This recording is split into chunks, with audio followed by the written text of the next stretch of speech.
Las ideas que son pegajosas sobreviven. Andrés Roemer.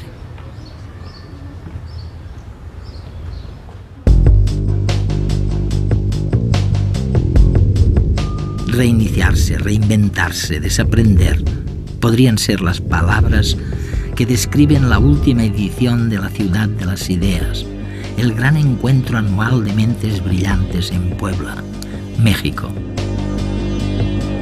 En una época de incertidumbre y de cambios, Redes no podía dejar de asistir y llevarse para su público una buena dosis de reflexiones, de ingenio y de creatividad. La Ciudad de las Ideas es uno de los mejores exponentes de esa imprescindible fusión de ciencia y entretenimiento. La propuesta es ser cazadores de ideas. Las ideas son claves, sobre todo cuando se convierten en ideales. Porque cómo ves tu futuro determina cómo vives tu presente. En este capítulo recogemos algunos de los innumerables instantes del festival, en los que todos los asistentes sentimos la imperiosa necesidad de reinventarnos, de hacer un reset, que dicen ahora. Es tiempo de ideas. ¡Bienvenidos!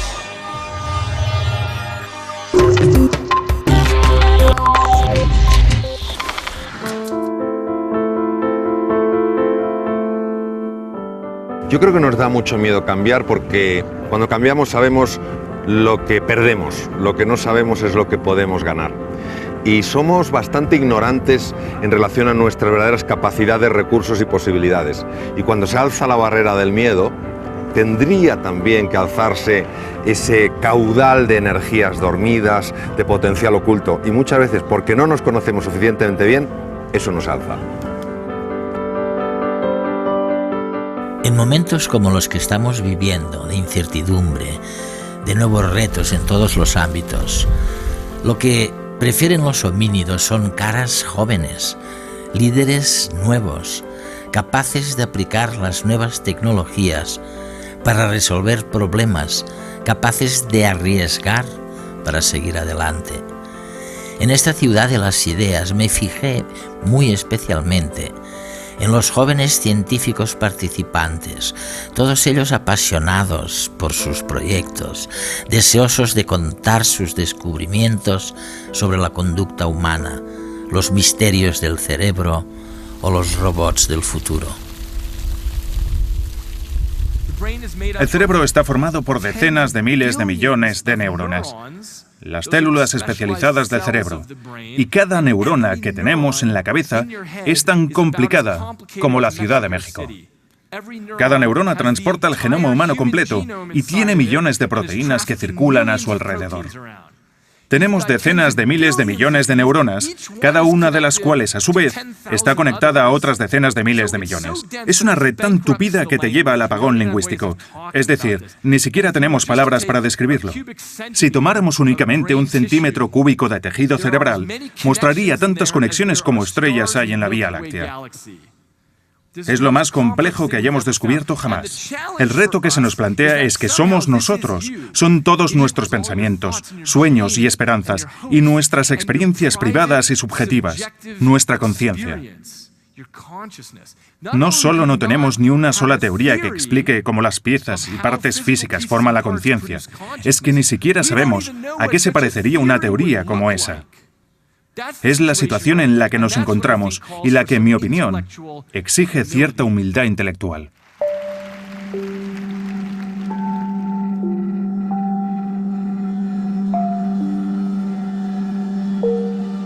Los chimpancés, al igual que los bonobos, son nuestros primos. Tenemos un ancestro común y eso quiere decir que compartimos rasgos que están en el patrimonio familiar. Entonces tenemos características que son de los chimpancés. Por ejemplo, nos reconocemos en ello en cuanto a la jerarquía bastante pronunciada, al uso de la tecnología. Los chimpancés construyen y ocupan herramientas.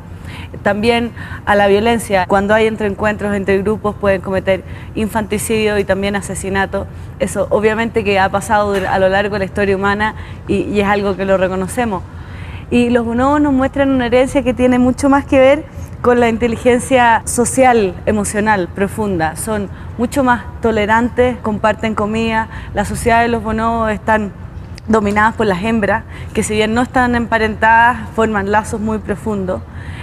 Y lo que yo he visto en los últimos años, que es sinceramente espectacular, es que cuando los bonobos tienen encuentros entre grupos, no se matan entre ellos, sino que más aún juegan, se acicalan, tienen sexo. Es una manera muy distinta de existir a la que lo tienen los chimpancés, que nos recuerda mucho más la manera de existir de las sociedades igualitarias y sobre todo como la parte bonobo, por así decirlo, que yo veo muy fuerte es en lo que se llama la neotenia, la retención de las características juveniles. O sea, nosotros somos animales neoténicos y jugamos a lo largo de la vida. Eso no es común en el mundo animal, solo algunos pocos animales lo hacen. Y tiene que ver con la capacidad de retener esa curiosidad de niño, en el fondo, y la capacidad lúdica que te lleva a explorar el mundo y a jugar con ideas y te mantiene plástico, en el fondo, te mantiene plástico a lo largo de la vida.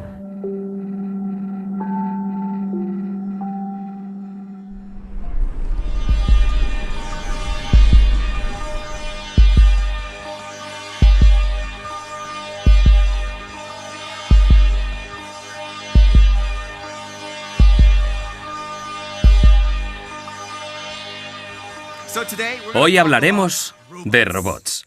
Concretamente de robots humanoides.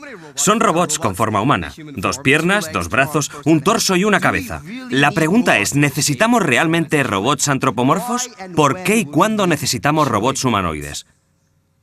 Se me ocurren infinidad de motivos, pero el más importante, en mi opinión, es que me gustaría tener robots humanoides en casa que me ayudaran con las tareas domésticas, como fregar los platos, lavar la ropa y sacar la basura.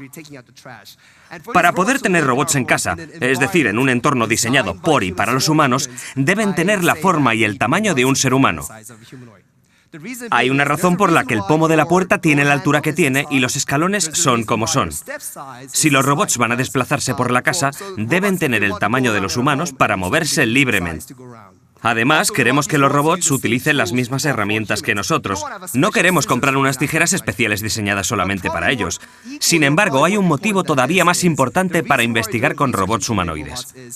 Para comprendernos mejor a los humanos. Por ejemplo, en el proceso de intentar que los robots humanoides bípedos caminen, hemos logrado entender mucho mejor cómo andan los humanos sobre 2 piernas, lo cual es muy útil para mejorar las prótesis de piernas, por ejemplo. RoboCup es una competición internacional de fútbol de robots autónomos cuyo objetivo oficial para el año 2050 es tener un equipo de robots humanoides de tamaño real que dispute un partido contra los campeones de la Copa Mundial de la FIFA y lo gane. Es un objetivo oficial. Evidentemente supone un gran reto, pero creemos que es posible. Y estamos exprimiendo al máximo la tecnología para lograrlo. Empezamos a participar en 2007. Aquí podéis ver un vídeo de hace 3 años. Son robots Darwin 3. Así os hacéis una idea del ambiente y la competición. Los robots son totalmente autónomos. Nadie controla nada. Ese robot de ahí es el portero. Fijaos, es como si los robots tuvieran personalidad. Mirad cómo ese mueve la cabeza para seguir la pelota. Es muy difícil de conseguir. Lo que pueden hacer estos robots es bastante espectacular. Para el proceso de desarrollo, contamos con un beta tester fantástico. Un niñito llamado Ethan, de 2 años, mi hijo. Mirad este vídeo corto sobre el primer beta tester de Darwin OP. Bye bye.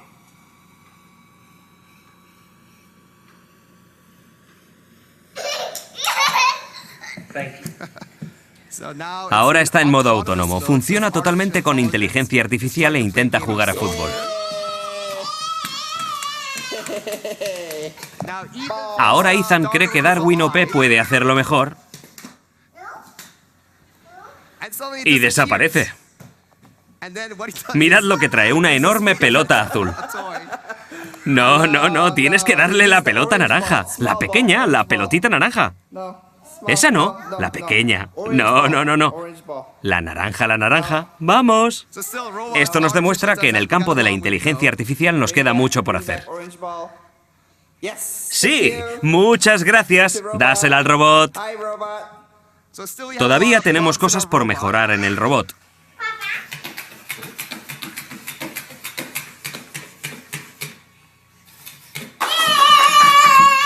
Y luego...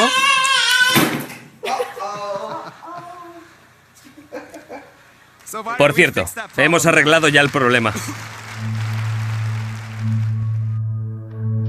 Cuando has descubierto cuál es tu elemento, con qué actividad te sientes como pez en el agua, con qué actividad disfrutas con pasión, te has de dedicar con esfuerzo y disciplina, sin miedo al riesgo y preparado para equivocarte.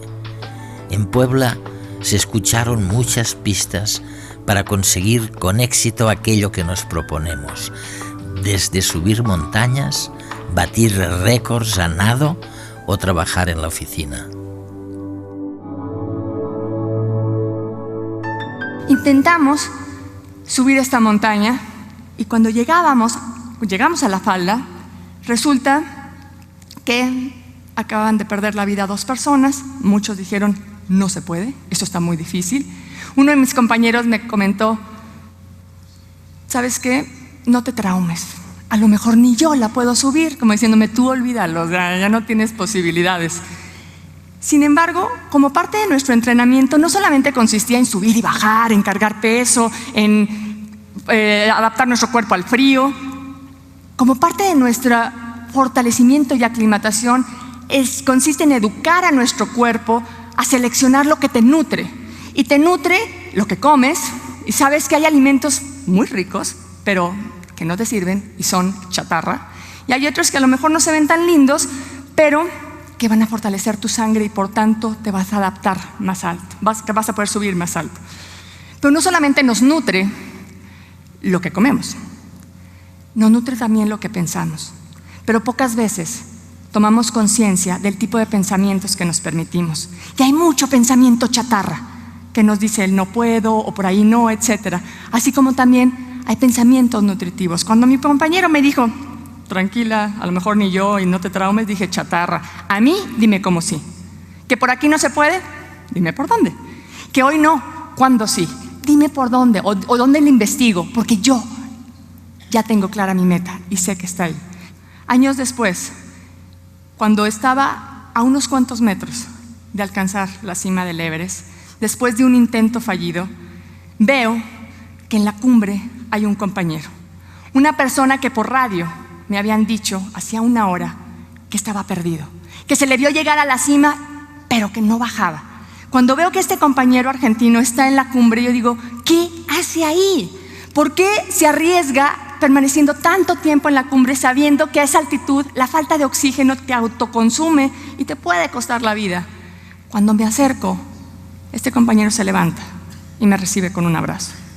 En ese momento me enseñó que de nada te sirve llegar muy alto si estás solo. El éxito que se comparte se multiplica.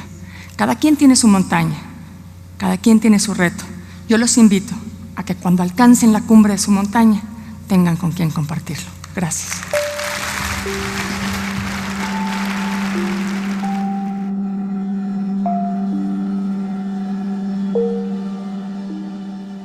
Fue hace 43 años, en la Ciudad de México, los primeros Juegos Olímpicos en los que participé. Gané 2 medallas de oro, 1 de plata y 1 de bronce, y me consideraron un perdedor. Fue el motivo por el que durante los 4 años siguientes me concentré en ganar 7 medallas de oro en los Juegos Olímpicos de 1972.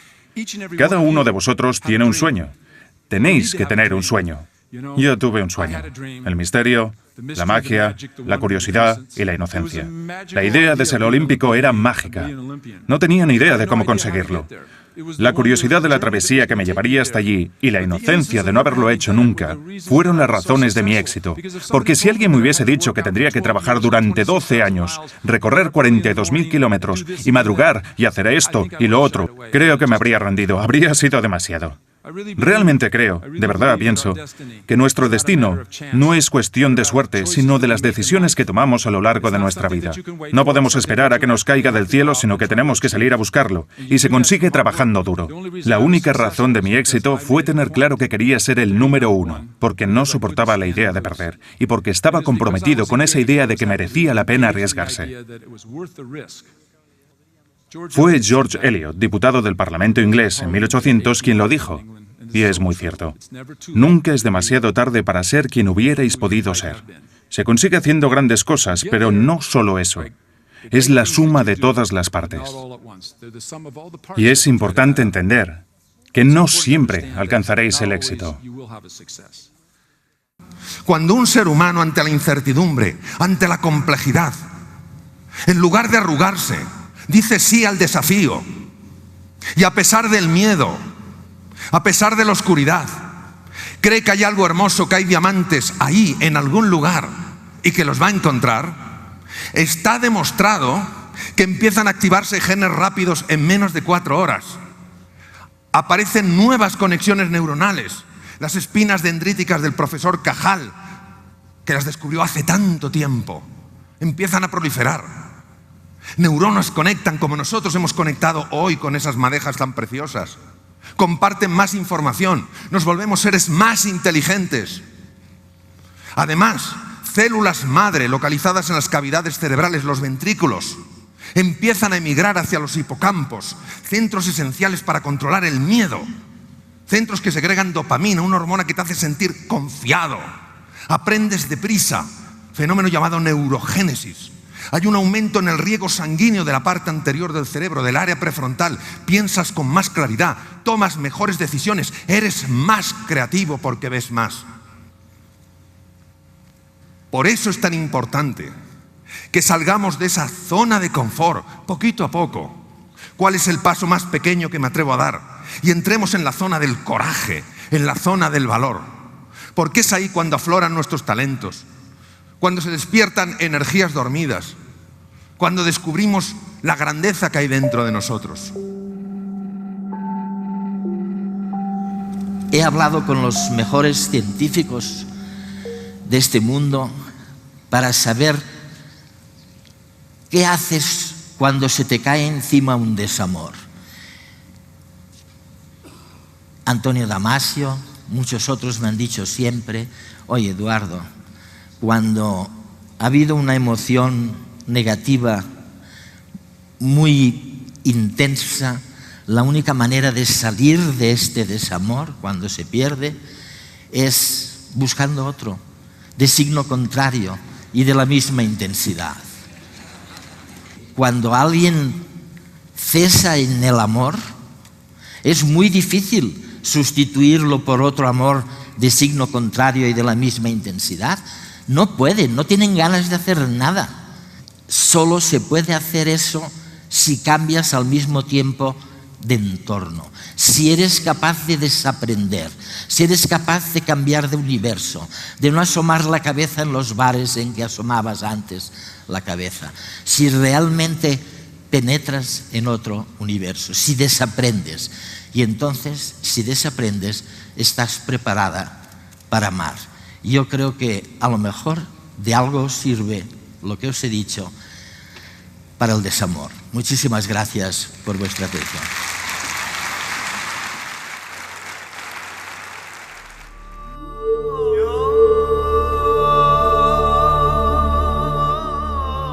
Otro momento esperado del Festival de Puebla fue el debate. Un debate que en esta ocasión lanzó la discusión sobre si la vida tiene o no tiene sentido, si tiene un propósito, o si, como dice el astrobiólogo Ken Nilsson, no es más que una equivocación. El debate se puso a concurso. Se propusieron 7 temas. El ganador fue ¿Is there a meaning in life? ¿Hay un propósito para la vida?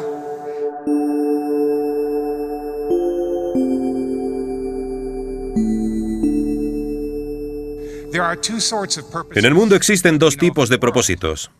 Por un lado están los propósitos biológicos. A esos nos referimos cuando decimos que el propósito del corazón es bombear sangre por todo el cuerpo, o que el propósito de los ojos es ver, y sabemos de dónde vienen estos propósitos. Vienen de la evolución, son producto de la selección natural.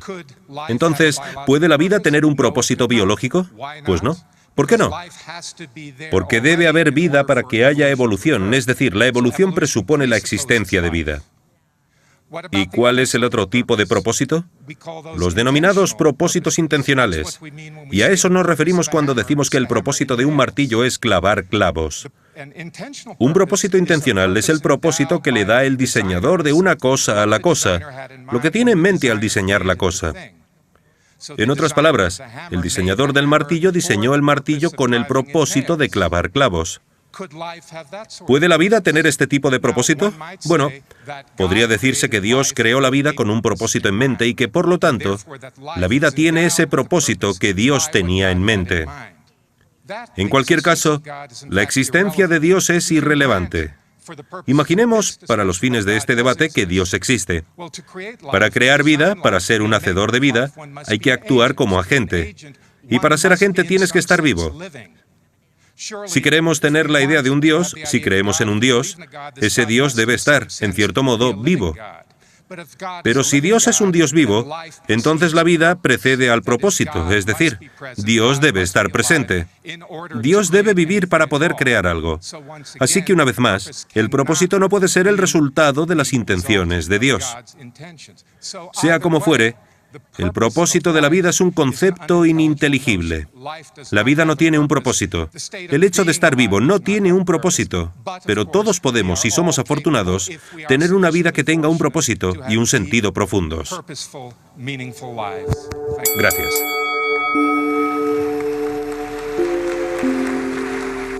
¿Por qué existe un universo? ¿Por qué estamos aquí? ¿A dónde vamos? La ciencia puede decirnos cómo conseguimos un universo, quizás debido a una fluctuación cuántica, pero no por qué.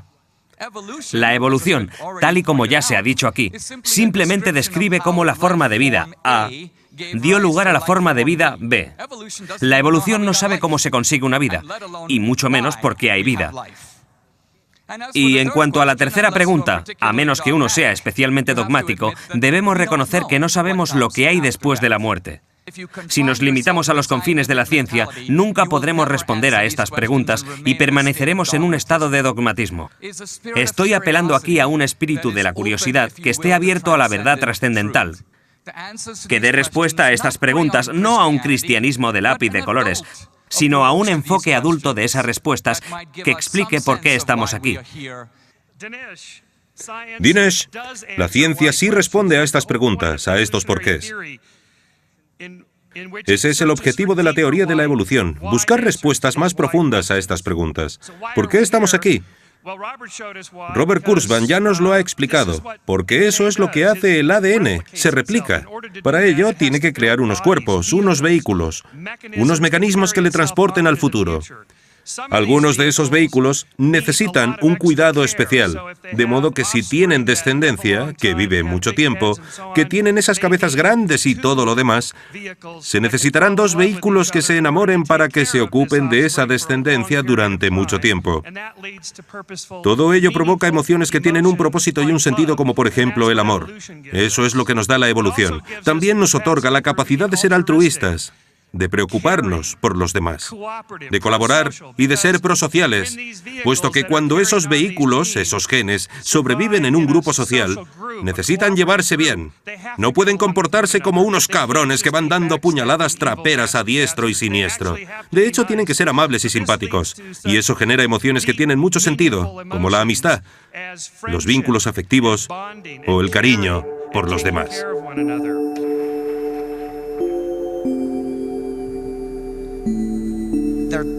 Son muchas las preguntas científicas y no científicas que podemos plantearnos, pero yo no creo que las diferencias ante esas maravillas, esos misterios, otorguen a la vida ese sentido que algunos proclaman. En otras palabras, y para expresarlo con la máxima claridad posible, yo no necesito que exista un poder superior o una instancia superior o lo que sea superior.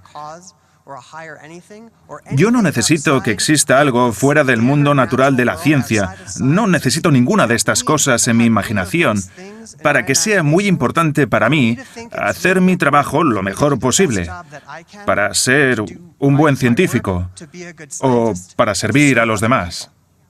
Gracias.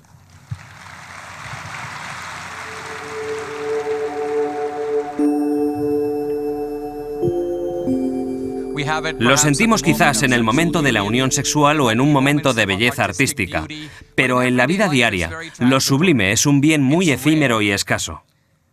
Por el contrario, la religión y la trascendencia aportan a los creyentes una continua sensación de lo sublime. Y es una sensación fantástica y maravillosa que contrasta, por decirlo de alguna manera, con la visión angustiada de que la vida no tiene sentido, ningún propósito, y que somos meros átomos en un universo carente de sentido.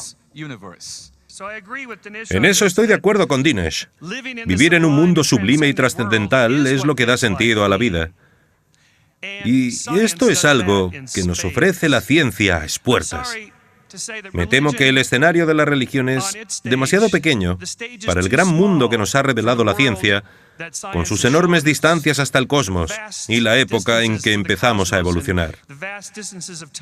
Piensen en las ideas sublimes y trascendentales que han oído en esta conferencia, que nos ha proporcionado la ciencia. Piensen en esas ideas cósmicas y sientan ese profundo sentido sublime y trascendental que significa formar parte de ese cosmos. De ahí viene el sentido de la vida. Gracias.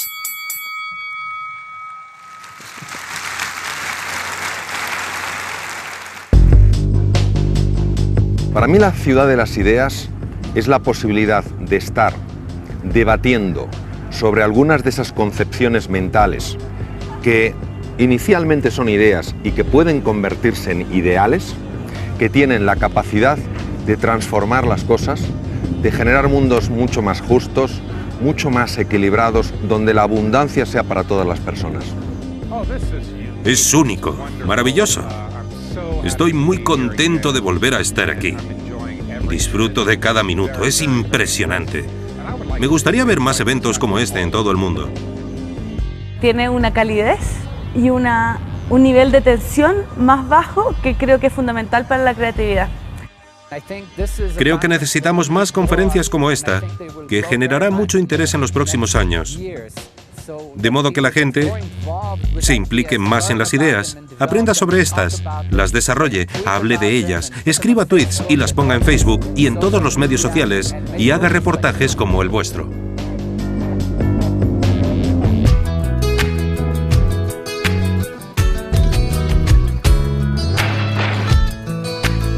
Me gustaría saber si, aparte de en la Tierra, hay vida o existe vida en otros planetas o en otras galaxias.